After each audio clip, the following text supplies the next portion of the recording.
Ma arvan, et ettevõtjaks saamine ei ole olnud eesmärk omaette, kuivõrd asjade tegemine, erinevate projektide elluviimine.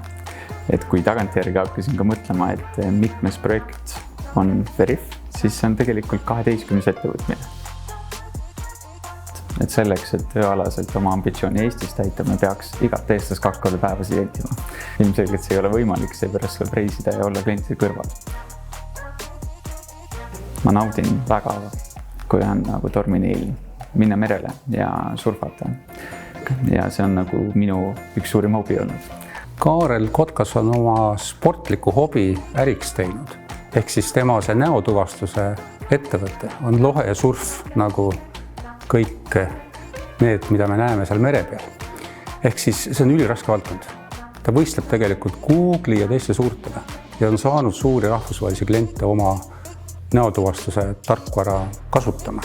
See on suur asi ja kiitust talle, et ta ikka veel ei ole oma firmat maha müünud ja tahab seda kasvatada. Üks on see, et mulle meeldib toodet ehitada ja mulle meeldib mõelda erinevaid lahendusi välja. Kindlasti mul oleks ühes osas tootemeeskonna liige. Ja teine osa ma olen hästi suur inimeste inimene. Arvan, et ma oleksin valvelauas kohe siin ees ja võtaks inimesi päeval vastu. Mul pikalt oli see küsimus tegelikult enda jaoks ära lahendatud.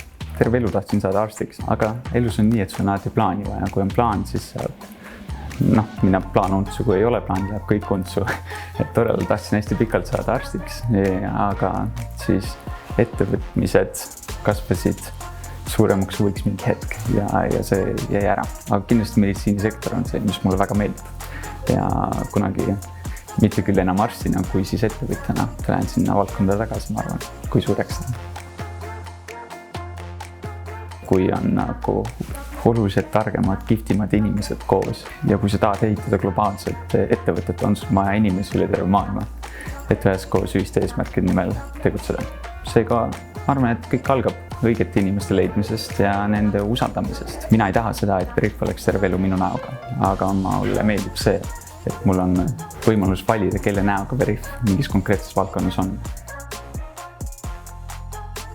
Aga ma arvan, et kõige paremini toetab see, et kui on ettevõtte kultuur, mis on tugev, mis võimaldab inimestel tulla siia sellele keskendudes kõik mured ära lahendada.